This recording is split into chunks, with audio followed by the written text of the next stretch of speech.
Hello friends, welcome to our channel. तो students, आज मैं आपके लिए यहाँ पर लेके आई हूँ एक लेसन प्लान जो कि बीएड सेमेस्टर थर्ड में आपका बहुत यूज़ आएगा। तो आजकल जैसे बीएड जो है हर एक टीचिंग लाइन के जो पर्सन्स ने उनके लिए बहुत ज़रूरी है, तो उनके लिए जो है बीएड बहुत ज़रूरी है। तो बीएड में सेमेस्टर 3 में आपको लेसन प्लान बनाने होते हैं। हम आज वैसा ही एक लेसन प्लान लेके आए हैं जो कि इंग्लिश का टॉपिक है, जिसमें जो पोएम है वो है from a railway carriage, 7th class की पोएम है। तो चलिए शुरू करते हैं। सबसे पहले तो आपको लेसन प्लान बड़े अक्षरों में लिखना है with the black point pen. उसी के नीचे एक लाइन छोड़कर आपको राइट हैंड साइड में अपना PT roll number is pupil teacher roll number, subject, class, date and duration लिखनी है। एंड उसके लेफ्ट साइड पे आपको लेसन प्लान नंबर लिखना है। कौन सा आपका लेसन प्लान नंबर है, टॉपिक लिखना है। टॉपिक हमारा जो है from a railway carriage which is a poem. तो चलिए उसके नीचे शुरू करते हैं। अब हम जनरल एड्स में हम क्या लिखेंगे, a well equipped classroom containing black board, chalk, duster and pointer etcetera. उसके नीचे आगे स्पेसिफिक एड्स में जो चीज़ें आप उस टाइम पे यूज़ करेंगे, अगर आप फ्लैश कार्ड्स यूज़ करते हैं तो आप वो लिखेंगे, मॉडल बना के लेके जाएंगे तो आप उसके बारे में लिखेंगे, ठीक है। तो मैंने यहाँ फ्लैश कार्ड्स यूज़ करके समझाना है। तो flash cards related to the poem and difficult words in the poem.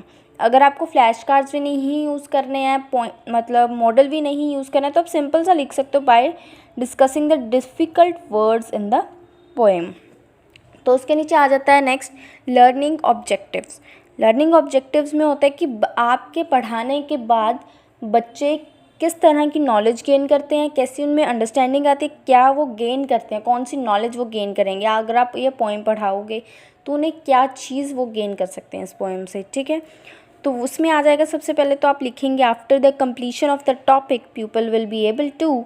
उसके नीचे आ गया नॉलेज में वो लिटरेरी डिवाइसेस को रिकॉल कर सकते हैं और राइमिंग स्कीम्स के बारे में उनको पता चल जाएगा। अंडरस्टैंडिंग में आ गया प्रोनाउंस डिफ़िकल्ट वर्ड।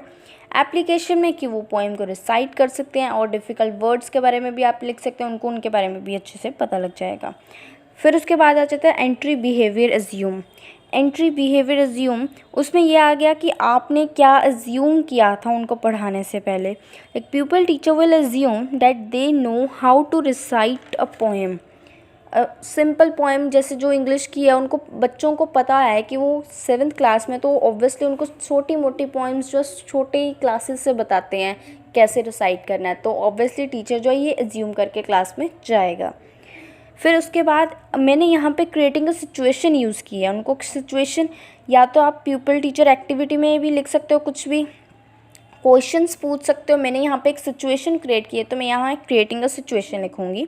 उसमें आ जाएगा pupil teacher will ask pupils, imagine you are going from a Ludhiana to Delhi by train and there are very beautiful scenes outside and you are just loving them. So, can you tell me the beautiful scenes or which things you love the most? Can you explain it or can you tell me? ठीक है, तो इसमें बच्चे अपना जवाब देंगे, ठीक है। तो इसके बाद वो क्या करेंगे, अपने टॉपिक को अनाउंस करेंगे। Well students, like just you now shared very beautiful views like this, we will read a poem by Robert Louis Stevenson in which he also shares his experience while traveling in train. Today we will read about the poem From a Railway Carriage by Robert Louis Stevenson. उसके बाद अपना आप topic present करेंगे। Pupil teacher will recite the poem. While reciting the poem the proper gestures, facial expressions, rhyme will be kept in the mind, ठीक है। अब इस presentation के नीचे जो है मैंने यहाँ पर एक जगह खाली छोड़ी है। इसमें जो है जो आपका पोएम होगा, जो भी आपने बच्चों को जो पोएम पढ़ानी है, उस पोएम का आप फ़ोन में स्क्रीनशॉट ले सकते हैं या उसका प्रिंट आउट निकलवा कर आप यहाँ पर उसे पेस्ट कर सकते हैं। अब वो आप पे डिपेंड करता है आपने कितनी जगह में पेस्ट करना है, फुल पेज पे करना है या एक पेज को ही बनाकर आपने कर देना है कि वो फ्लिप हो सके, या ऐसे ही छोटी जगह पे कर देना, दैट डिपेंड्स ऑन यू, ठीक है। फिर इसके नीचे जो है आगे हम प्रेजेंटेशन के स्टेप्स लिखेंगे, ठीक है। तो चलिए हम स्टेप्स शुरू करते हैं। स्टेप 1 में आ जाएगा pupil teacher will recite the poem with proper stress. She will ask the students to close their books. Pupil will listen attentively. Step number 2. Pupil teacher will again recite the poem and will ask the students to open their books. Step number 3. Pupil teacher will ask students to recite the poem para by para with proper gestures and in rhythm. Pupil teacher will also correct the pronunciation of the students. Step number 4. After the whole recitation of the poem by the students, pupil teacher will write difficult words, rhyming schemes on the board and the explanation will be given side by side.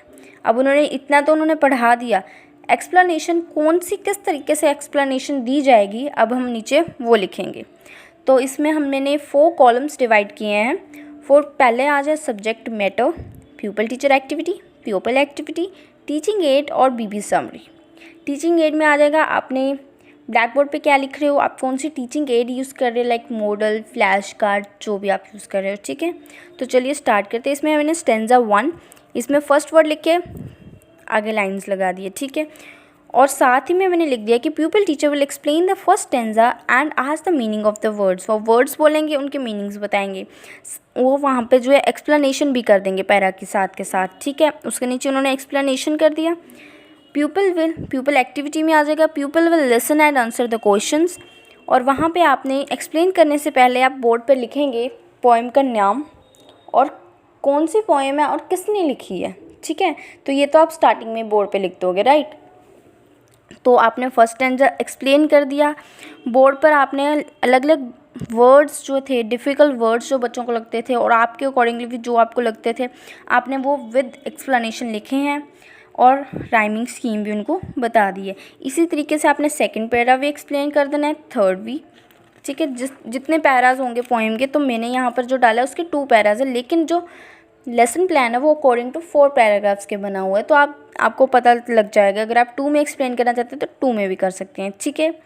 तो इस तरीके से जो आपने explain कर देना है, ठीक है। फिर लास्ट स्टेप आ जाता है जो कि step number 5। Final recitation will be done by pupil teacher to create last impact on the minds of the pupils. Pupil teacher जो है उसे एक्सप्लेन करेगी, फाइनली पोएम को अच्छे से रिसाइट करेगी, सो डैट कि बच्चों के ऊपर इम्पैक्ट अच्छा पड़ जाए और उनको समझ में आ जाए, ठीक है। ये आपने यहाँ पर पढ़ाना बंद किया। इसके बाद आपने जो करना है वो आप रिकैपिचुलेशन का काम करोगे। रिकैपिचुलेशन में आप क्वेश्चंस पूछ सकते हो, फिलअप्स पूछ सकते हो, लेकिन जो भी आप लेसन प्लान में लिखोगे, ऐसा नहीं है कि आपने 1-2 क्वेश्चंस लिख दिए, 1-2 फिलअप्स लिख लिए, नहीं। अगर आप क्वेश्चंस पूछ रहे हो तो क्वेश्चंस ही लिखेंगे, फिलअप्स पूछ रहे हो तो आप फिलअप्स ही लिखेंगे, ठीक है। तो 5 to 6 इनफ होते हैं, इससे ज़्यादा नहीं जाना चाहिए आपका, ठीक है। और उनको जो कुछ होमवर्क इंटरेस्टिंग सा दे दे, फॉर एग्जांपल इसमें मैंने होमवर्क दिया है, राइट अबाउट द साइंस और sights you see from the bus while travelling from one place to another. या तो उनको कोई प्लेस आप बता सकते हैं, उन्हीं की पसंदीदा प्लेस के बारे में पूछ सकते हैं, या तो आप ही कोई उन्हें प्लेस बता सकते हैं। मतलब उन्हें होमवर्क थोड़ा इंटरेस्टिंग सा दें जिससे वो भी अच्छे से कर सकें। तो स्टूडेंट्स, ये था हमारा लेसन प्लान जो कि इंग्लिश का टॉपिक था, from a railway carriage poem का, ठीक है। सो ऐसे ही डिफरेंट न्यू वीडियोस के लिए हमारे चैनल को सब्सक्राइब कीजिए, हमारी वीडियोस को लाइक कीजिए और शेयर कीजिए। Thank you.